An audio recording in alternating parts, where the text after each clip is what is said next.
live instead of press banner. Hey! Okay, we are live at Jason Kerberg's event. Jason Kerberg was on Project Next Show not that long ago. He is the Republican running for sheriff. He's a cop. He's running for sheriff in Floyd County.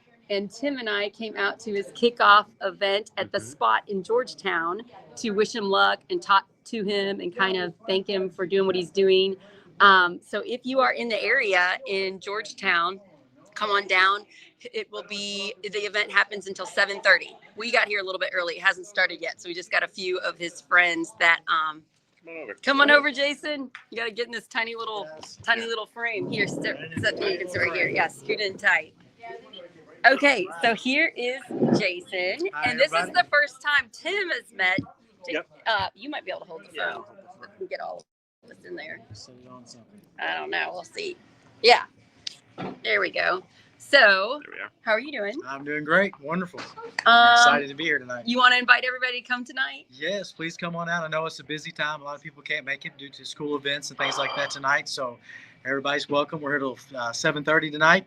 So come out to the spot in Georgetown. It's where right next to the bakery. Yeah, the bakery. And it's where the brick wall used to be. Yes, right? Copperfield Commons is the name of the little area. We're here till 7:30 tonight, so feel free to come in, meet and greet. We got some hors d'oeuvres and things like that. Also raffling off a little 1022 rifle. It's the 75th anniversary edition. So if anybody's interested in squirrel hunting, something like that, it's a great little weapon for a person that likes to squirrel hunt. Well, Jason, it's the first time we're meeting. We met for a little bit before this and, shook hands. I wanted to just start by saying you're brave. Yeah. You're brave men, Thank you. To come on to do this. And that's what we're trying to exemplify here at Project Next, is about saying there are, our society, our politics are trying to kind of divide us in many ways. Absolutely. And how do we step up and say, let's get outside of that, format that's not really. Yeah, we talked about that in our last podcast. And it takes conversation. Mm-hmm. Just because you're in a different party doesn't mean you can't be friends or get along. And you have to have conversations about things. Yeah. And you got to be willing to answer tough questions and things like that. But the only way to come together is to talk. Yeah. You know what I mean? And everybody, it seems like there's that divide of Democrat and Republican, and they don't want to talk to each other. We have to get out of that mindset. And just like running for sheriff, I'm running for sheriff of the entire county. I'm the sheriff for the people. Yeah. Doesn't matter if you have a D or an R in your name. I'm the sheriff for the people, and I'm here to serve the people, and that's all people. Why are you a Republican? Why am I a Republican? Well, it's mostly just because I really always have been. I've been kind of a conservative, military police officer. But to me, I've always been a person to vote for the person, for the most part. I wish has to be mostly Republican. Yeah. I wish we didn't have the R&D, especially for sheriff. I wish we just picked the better person. I wish we researched our candidates and just picked who we thought would be better, because the division is so bad. People don't even care what you represent. If you're not the letter that they are, they're not voting for you, and it's really hard to unite. And I think doing stuff like this, like you being brave and coming on and talking to Democrats and showing that we all want a lot of the same things. Sure. You want to protect the community. We want to make the community better. We want to unite. It's the same message. Yeah, it's all about the community. It's about uniting. And like I said on your podcast, one of the things I'm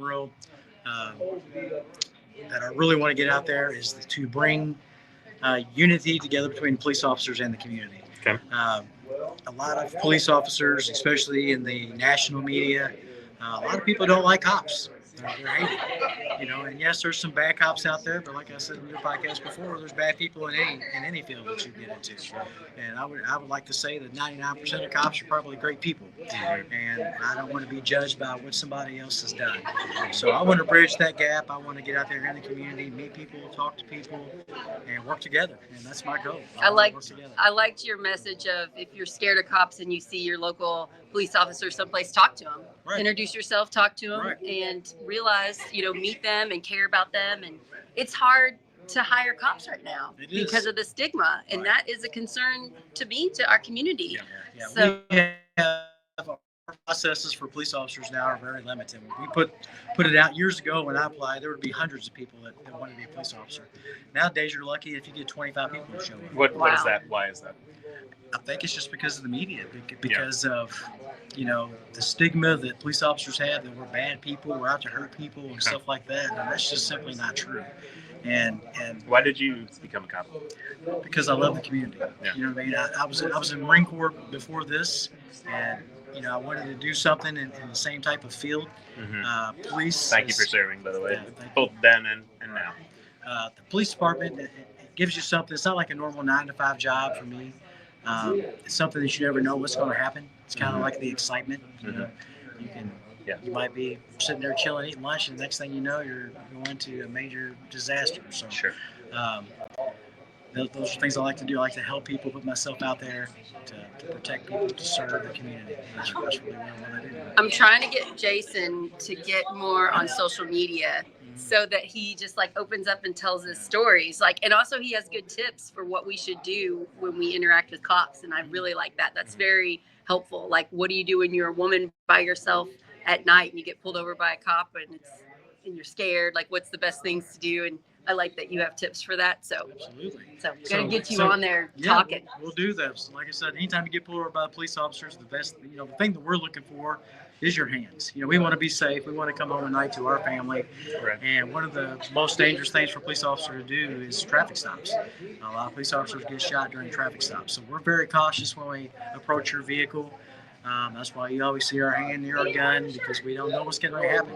So the first thing that we want to see is your hands. So if you could just keep your hands on your steering wheel, talk to us, let us know where your registration is. We'll ask you to grab it. And if you have a weapon in your car, that's fine. Just tell us where the weapon is without reaching for it. Just tell us ahead of time, hey, I do have a weapon in the car. Here's where it's at. But the whole time, just please keep your hands on the steering wheel. That's for your safety and ours. Right. That's nice. So we're going to do more stuff. I think we'll do more community events, because since you care about the community and you're out there campaigning, we'll get you on every once in a while. Yep, absolutely. Yeah. Well, I'm very impressed that you even did this with Sarah in the first place. Well, as soon as I put it out on Facebook, he got a bunch of messages saying don't do it. And then he called me and I was like, yeah, don't worry. I promise it'll be safe. We just met someone who said They that. said, yeah. And told him not to do it. So I was told not to do it.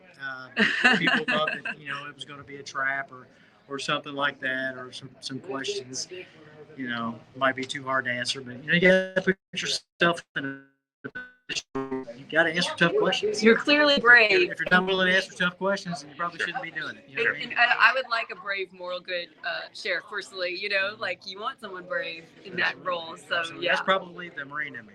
I don't have much fear, but I think that was instilled in me as a young also, man. it's fun to be brave. Yeah. It is. It's fun to be brave. Fun. It's scary. It's at first, scary but, and then fun. That's part of the problem. Why did you decide to do this? This is a pretty crazy thing to do. Why did I decide to run for sheriff? Oh man, running for office is. It's hard. It is hard. It's let me hard. tell It is you. hard. Sarah and I are. Sheriff is the hard I've one. decided that I'm able to retire in a couple of years if I want to. And I decided that I want to bring my leadership skills and the things I've learned, the life lessons I've learned, and give back to the community. Mhm. And if you don't like the way things are going, I was always told, my grandfather and his dad, if you don't like the way things are going and you want to change something, you really don't have a right to complain about it. You should put yourself in a position to fix it. Yeah. So that's what I want to do. I want to put myself in a position where I can actually make change for the better. And what are your kind of top 3 platform points, things that you want to fix, things you want to make better, things you want to do or enhance? Well, obviously, I want to make sure that I'm a good steward of the taxpayers' money. I want to make sure that the spending that we do is, financial responsibility. Basically. In your opinion, is financial responsibility a problem right now in Floyd? I think it can be. There's a lot of things that can be done that we can cut some wasteful spending on, definitely. Okay. Another thing I'm real passionate about is the mental health. Mental health of not only citizens, but police officers. There's a stigma that, police officers deal with a lot of trauma on a daily basis, and it's not talked about. Yeah. And a lot of people have that stigma that they're afraid to ask for help because something might happen to them if they do. So I'm real passionate about that. Mental health, not only, like I said, police officers, but citizens. Also, crime. I want to be tough on crime. I want people to know that if you come into Floyd County and you commit crime, that we're not going to take it lightly, that there's going to be consequences to your actions. Sure. I want to be strict on that. And at the same time, I want to get drugs off the street. But when I talk about drugs getting off the street, there's also a responsibility to help the people that are addicts. And I'm big on that as well. I want to make sure that I want to get programs implemented to help those people, because there's a reason they're doing drugs in the first place. And usually most people don't just decide to go do a drug and get hooked on it for no reason. Right. There's usually some type of trauma that's happened in their life that got them to that point in the first place. Yep. So I want to make sure that we have programs set in place where we can help those people with that trauma, because you really can't fix the addiction unless you fix the trauma. Yeah. So I'm real passionate about that as well. Yeah. And then, like I said too, I want to bridge the gap between the community and police. Those are big on me. I want to make sure I want my officers to get out there, talk to the community. If the kid's playing basketball, go play ball with him. Yeah. I want to. I think I said this in your podcast before. If the citizens are only seeing a police officer during times of trauma or something bad, then they just associate cops with bad things. Sure. I want to make sure that we're being associated with the good things as well. And I think that's how you bridge that. And then another thing I want to do is I want to get better relationships with other agencies within the county. New Albany Police, Georgetown Police, Greenville. Yeah, I want to make sure let me ask specifically about that. So there is when you're in New Albany, they call it the county, right? Right. Is the rest of Floyd. Right. And when you're in Floyd, in the county, they call it the city, right. Referring to New Albany. And there's two kind of different governments going on. There's friction there between, for resources, for, who does what. It's a difference in kind of opinions often about leading what the city council is wanting to do versus what the county council is wanting to do. The question is, what is your role in bringing those people together? Well, again, it's got to be conversation. We got to sit down and talk about what can we do, because I really don't have the answers. I just know that we got to talk about it and come up with a solution. Right. Because we're all on the same team. Right. There shouldn't be any type of division at all. We got to learn to work together in some way. I understand there's going to be disagreements. Anytime you have multiple people in a room, you're not going to have the same opinion. Over resources, too. Us three can pick a topic, and I'm sure we all have different opinions. But I'm sure that after we have conversations, we can come to some type of agreement that works for all of us. And that's what we got to do. We can't butt heads. We got to come together, work together. You know what I mean? I'm the sheriff. If I win, I'm the sheriff of Floyd County. This is the city as well, the way I look at it. So those people are voting for me too. So I want to get in there, and I want to talk to the people that matter, the mayor, the chief of police, things like that, and see what we can do to come together and work together.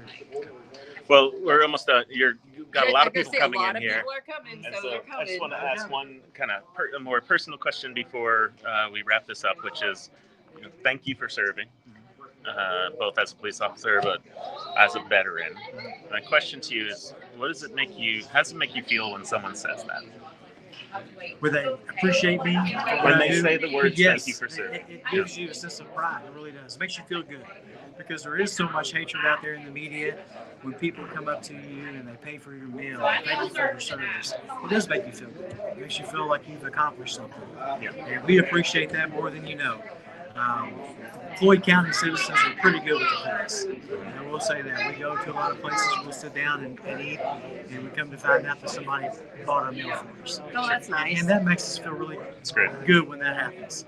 So we do appreciate that. And anytime you see a police officer, please come and talk to us. And I just like to thank them. Thank you for protecting us. They're putting their life on the line for their job. Most people don't do that. Absolutely. Yeah. Thanks for doing this. I just love how honest and brave you are and how willing you are to talk about hard things. That's what we need to see to make this community better. Absolutely. So come on down to the spot in Georgetown till 7:30. Meet Jason. He'll have more events coming up. You can meet him. And he's also a police officer in Floyd County, so you might see him and talk to him on the job. Yeah. Our next event, I'm working on something fun. Something out of the box. Look, get a shot. Tony, come and say hi. Look, Tony Hostetler's here. Here's your reaction. Just so you know, we got more Project Next friends on here. This is nice. That's great. Okay. All right, great. We'll be back later because we got a busy night. So we will be back in a little bit. Bye, you all.